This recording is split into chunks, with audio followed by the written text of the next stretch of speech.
ఎప్పటికప్పుడు మారుతానే ఉంటది. అదే అవును. అలాగే ఎదగకుండా చూడాలన్నది వీళ్ళ సంకల్పం. ఆ సందర్భాన్ని వాడుకోవాలన్నది జనసేన వాళ్ళ సంకల్పం. ఎవరి ప్రయత్నం వాళ్ళకు ఉంటది. కానీ రేపు మహానాడులో దాదాపుగా ఫిక్స్ అయిపోయారా సార్, లేదంటే ఓన్లీ టీడీపీ మీడియా మాత్రమే ఫిక్స్ అయిందా వర్కింగ్ ప్రెసిడెంట్ నారా లోకేష్?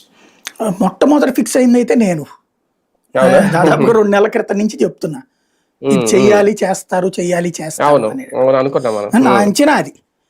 ఎందుకంటే ఆ కార్యకర్తలలో డిప్యూటీ సీఎం కాన్సెప్ట్ వచ్చినప్పటి నుంచి ఒక స్పెక్యులేషన్ నడుస్తుంది కాబట్టి ఆ టెంపోని క్యారీ చేయాలి కాబట్టి ఏదో ఒకటి ఇవ్వాలి ఆయనకి.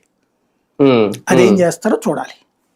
అంటే మన ఇక్కడ తెలంగాణ రాజకీయాలను నేను కంపేర్ చేయలేము, అక్కడ వర్కింగ్ ప్రెసిడెంట్ ఇచ్చి పార్టీ ఫెయిల్ అయింది. అవును, అందుకు కాబట్టి ప్రెసిడెంట్ ఇవ్వచ్చు.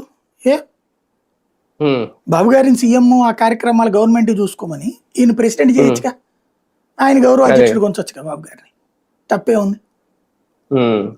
కాలుగుంట డైరెక్ట్ ప్రెసిడెంట్ చేస్తాం బెటర్ నన్ను అడిగితే, మంచిగా ఉంటది. ఎందుకంటే తను ఇప్పటి నుంచి 3.5 ఏళ్ళు ఉంది కాబట్టి, 4 ఏళ్ళు ఉంది కాబట్టి పార్టీకి సంబంధించిన పూర్తి లెక్క తేల్చేస్తాడు, ఉపయోగపడుతుంది కూడా. అవును, ఇప్పుడు మహానాడులో పార్టీకి సంబంధించి ఒక కీలక డెసిషన్ అయితే తీసుకోవడం ఖాయం. తర్వాత ఏంటంటే నన్ను అడిగితే వర్కింగ్ ప్రెసిడెంట్ అనేది డమ్మీ పోస్ట్. ఇప్పుడు నడుపుతున్నదే అప్పుడు అధికారిక హోదాలో, అంతమించి వెళ్ళలేదు కదా. నన్ను అడిగితే చట్టబద్ధంగా కావాలంటే ఆయన ప్రెసిడెంట్ చేయడం కరెక్ట్. బాబు గారిని గౌరవ అధ్యక్షుడి గురించి ఆయన అధ్యక్షుడిగా చేస్తే అది సక్సెస్ఫుల్ ఫార్ములా కూడా కదా.